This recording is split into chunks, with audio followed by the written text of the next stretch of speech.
불이나 끓는 물, 화학 물질 등에 의해 피부 및 조직이 손상된 상태를 말하는 화상.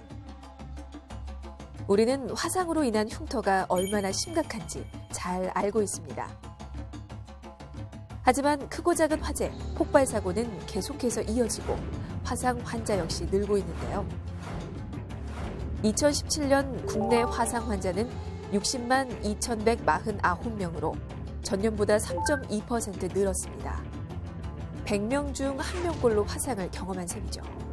핫백을 좀 하고 타다가 여기 저온 화상을 입었어요.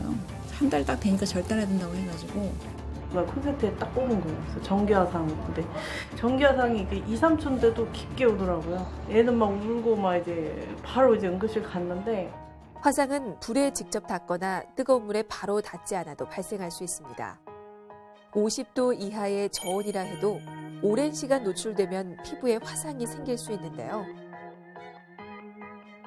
그 경우 통증을 느끼지 못해 늦게 알아차리는 경우가 많아 더 치명적일 수 있습니다. 오늘은 화상 상처를 한의학적으로 치료하는 방법을 알아봅니다.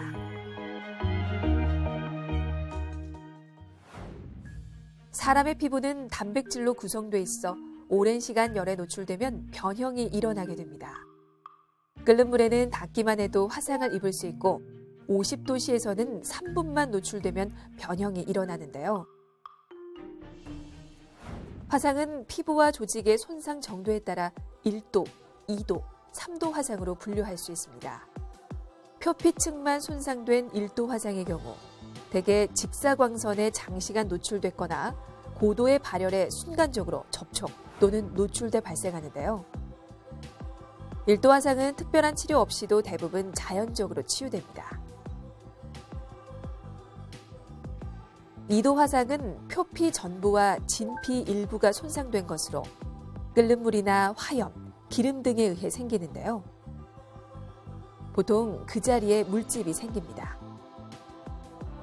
3도 화상은 증기, 화학물질, 고압 전기에 의해 생기는데 표피, 진피의 전층과 피하 지방층까지 손상돼 조직 괴사가 심하고 통증을 느끼지 못하게 되죠. 일반적으로는 가장 많은 게 열탕 화상이 많겠죠. 뜨거운 물에 입는 경우가 많고요. 그 다음에 이렇게 뭔가 마찰돼서 이렇게 입는 화상도 있고, 아니면 화염에 의해서 입는 화상도 있고, 이런 종류의 화상들이 있죠. 그러니까 화상의 정도는 피부가 얼마만큼 손상되었느냐에 따라서 달라지거든요.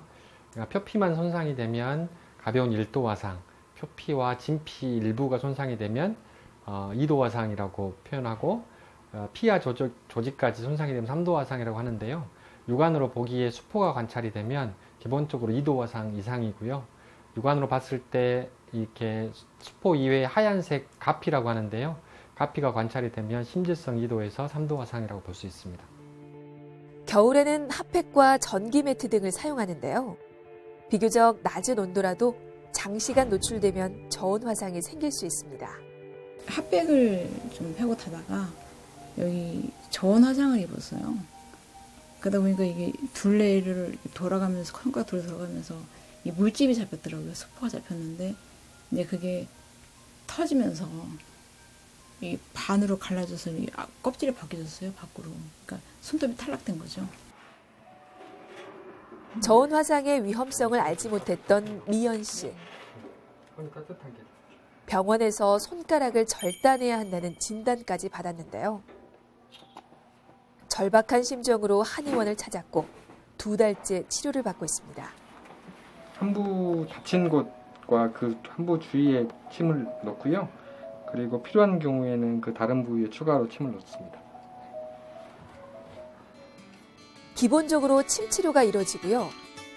침 치료 후에는 20여 가지 한약재를 숙성시켜 만든 연고를 갈아서 붙이고 거즈로 덮어줍니다. 또 치료 경과를 관찰하기 위해 매번 사진도 찍어주는데요. 그렇게 하면 치료로 변화하는 화상 상처를 직접 확인할 수 있습니다. 죽은 피부들이 많이 이쪽은 떨어졌고요. 살 올라오고 있고, 이 안에 있는 피부가 재생되고 나면 손톱 조직도 지금 조금 생기고 있어요. 전체적인 상황. 미연 씨는 이런 변화가 꿈만 같습니다. 잘 낫고 있습니다. 네. 어느 정도. 보통 80도 이상의 물이면 고온이잖아요. 그런 화상, 그런 뜨거운 물로 인한 화상이 아니고 45도에서 보통 50도. 우리가 일반적으로 겨울철에 많이 사용하는 그 전기장판이나 핫백 정도의 온도거든요. 그것들도 기본적으로 자세가 바꾸지 않고 30분 이상 접촉이 되면 45도에서 50도의 온도로도 화상을 입을 수가 있어요. 그걸 저온 화상이라고 하는데요. 이거는 본인이 뜨거운지를 그렇게 알 수 없기 때문에 굉장히 오랫동안 화상이 진행되는 경우가 있어요. 그래서 아주 심재성 2도 이상으로 깊은 화상이 되곤 하죠. 약간 뜨겁네 이렇게 느끼다가 진행돼서 오면 아프지 않아요, 오히려. 근데 굉장히 그 죽은 그 부위들이 깊어져 있죠. 화상을 입으면 당황해 잘못된 방법으로 대처하는 경우가 많죠. 그와 관련한 오해도 많은데요. 화상을 입으면 무조건 얼음물이나 찬물에 넣어야 할까요? 일단은 화상을 입으면 무엇보다도 그 주변의 이물질이 묻지 않도록 흐르는 물에 씻겨주는 게, 환부를 씻겨주는 게 가장 좋아요.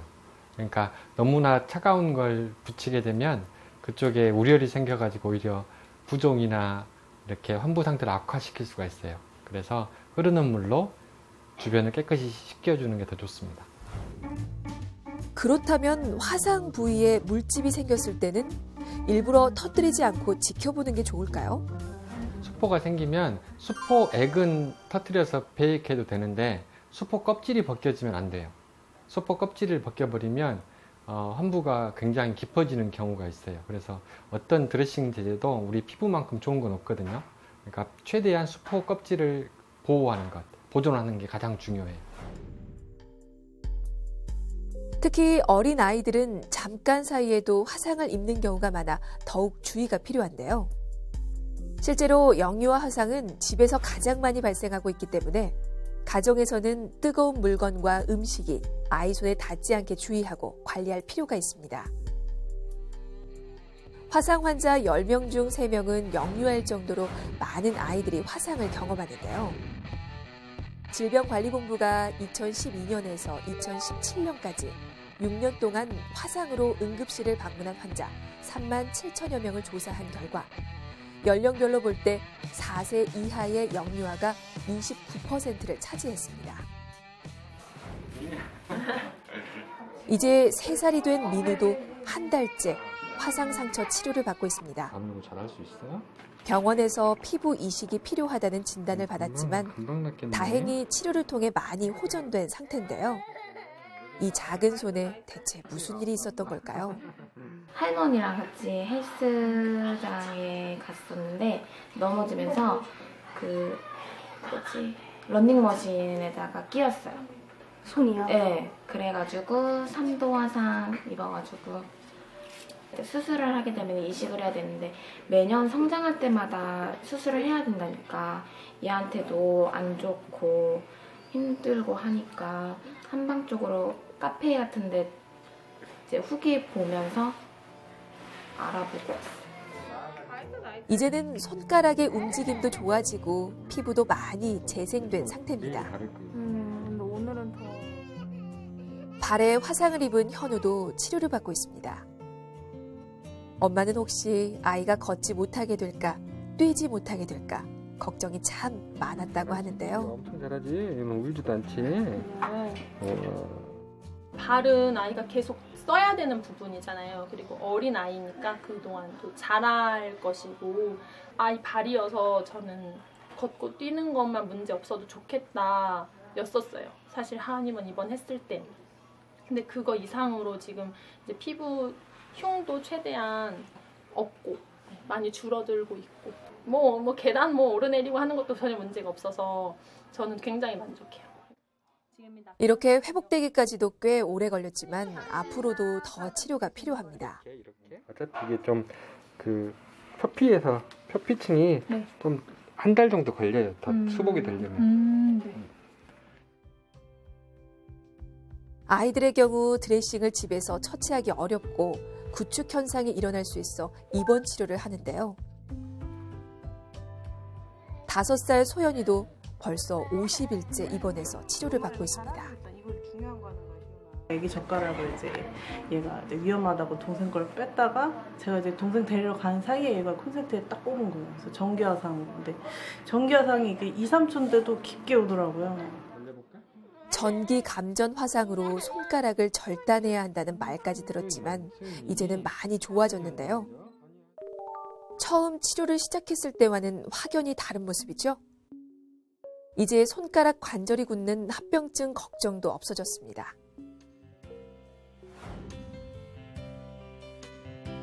몸에 작은 상처가 생겨도 물이 닿거나 소독약이 닿으면 따갑고 아프죠. 하물며 화상은 얼마나 고통스러울까요? 화상을 입고 한의원에 간다는 것 자체가 굉장히 생소한 일이거든요. 근데 한의원에 오는 대부분의 환자들이 수술하자고 해서 오시는 분들이에요. 수술을 안 할 방법이 있을까 해서 오시는 분들이고, 가급적 이렇게 내원하시면 가피를 녹여내고 새살을 나게 하는 방식으로 조금 더 기술적으로 하자면 드레싱하는 방법이 좀 있겠지만, 그래도 침과 연고를 통해서 대부분 그 화상을 치료하고 있습니다. 한약은 반드시 필요한 경우가 있거든요. 특히나 오래되고 만성적으로 좀 오랫동안 낫지 않는 환자들에게는 반드시 필요하고요. 피부가 손상이 되면 그쪽에서 굉장히 면역 반응들이 나타나거든요. 염증기가 있을 때는 그 염증을 줄여주는, 습열을 줄여주는 약재를 사용하고요. 대표적인 약재로 황금, 금운화, 이런 연교, 이런 약재를 사용해서 처방을 하고, 만약에 오래돼 가지고 이게 진물이 계속 나타나는 경우에는 특히나 그때는 이제 기혈을 보호하는 약재들을 사용하게 되는데요. 뭐 황기, 인삼, 숙지왕 이런 약재들을 사용해서 체액을 보충해주는 그런 약물을 사용합니다. 화상이든 동상이든 당뇨발이든 손상을 입은 피부는 재생이 필요합니다. 흔히 당뇨 환자가 발에 상처가 생기면 피부 재생이 어려워 절단까지 가는 것으로 알려져 있는데요. 말초 혈액순환이 잘 안 되다 보니 더 심한 괴사로 진행하는 경우가 많습니다. 환부에 자침을 할 때 많이 아프다고 생각할 수 있잖아요. 근데 환부가 오히려 이제 가벼운 경우, 표피 정도가 손상된 경우에는 되게 통증이 있는데, 진피층까지 손상이 돼버리면 통증을 못 느껴요. 그러니까 이 통점을 느끼는 통각 세포들이 많이 소실된 상태이기 때문에 오히려 아프지 않습니다. 그러니까 피부가 오히려 살아났을 때, 피부가 정상적으로 돼가면 그때는 이제 침 맞을 때 아프죠. 어떤 상처든 상처가 회복되는 원리는 모두 같습니다. 당뇨 환자도 적절한 습윤 드레싱을 진행하면 건강한 사람보다는 더디지만 그래도 피부 재생을 기대해 볼 수 있는데요. 한의원에 내원하는 대부분의 케이스들은 보통 그 화상 전문병원에서 2주 정도 치료하다가 수술하자고 해서 오시는 분들이에요. 수술하게 되면 겪는 후유증이 많을 텐데 그것들을 피하고자 해서 오시는 분들이고, 일단 대부분의 화상은 가벼워요. 그래서 대부분의 화상은 14일 정도면 흉터 없이 잘 나을 수가 있습니다. 그런데 심한 화상, 심지성 2도 화상의 경우에는 손상된 부위가 깊기 때문에 이런 경우에는 어쩔 수 없이 흉터가 남는 경우가 있어요. 근데 흉터보다 더 중요한 건 관절이 당기지 않도록, 관절이 당겨서 기능장애가 나타나지 않도록 치료하는 게 중요하고요. 우리가 화상을 입고 요즘에는 그 외모든 이런 부분도 굉장히 중요하잖아요. 그래서 가급적 흉터가 남지 않도록 치료하는 게 더 중요합니다. 화상을 입으면 당황한 탓에 잘못된 응급처치로 2차 피해를 입는 경우가 많죠. 무엇보다 빠른 응급처치가 필요하지만 그 방법 역시 중요합니다. 응급 상황이다 보니까 집안에 의료용품이 없을 수밖에 없잖아요. 만약에 가까운 곳에 약국이 있으면 바셀린 거즈나 화상 거즈가 잘 나와 있거든요, 요즘에는. 그것들을 바르고 의료기관을 찾는 게 좋고요. 그것도 없으면 우리 몸을 일시적으로 보호할 수 있는 가장 좋은 게 기름이에요. 기름 중에서도 이제 대중적으로 어느 집이나 갖고 있는 게 참기름은 누구 집이나 있잖아요. 그러니까 먹을 수 있는 참기름은 바를 수 있거든요. 그러니까 참기름을 잘 발라주면 그래도 환부 통증도 줄여주고 손상되지 않도록 유지시켜줍니다. 화상 부위를 흐르는 물에 식혀주되 상처에 자극을 주는 행동을 삼가고 소독한 거즈로 가볍게 감싸거나 마른 헝겊으로 상처 부위를 두른 뒤 빨리 병원에 방문해 치료받아야 합니다. 화상을 입고 통증 때문에 혹은 수술을 하자라고 하는 소견 때문에 너무너무 마음 아파하는 환자들이 많다는 걸 알고 있습니다. 그리고 화상을 입고 치료가 되었지만 흉터든 혹은 관절의 기능장애든 이런 여러 후유증 때문에 또 재차 수술해야 되는 경우의 환자들을 많이 알고 있습니다. 화상은 처음부터 잘 치료하는 것이 가장 후유증을 줄이는 방법입니다. 너무 걱정하지 마세요. 정말 잘 나을 수 있습니다. 화상은 언제 어디서든 일어날 수 있습니다.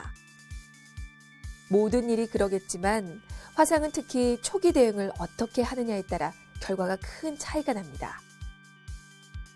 100% 예방할 수는 없지만 안전수칙과 제대로 된 대처법을 기억하고 피부 재생 치료를 통해 사고 이전의 상태로 돌아갈 수 있도록 노력하는 것이 좋겠습니다.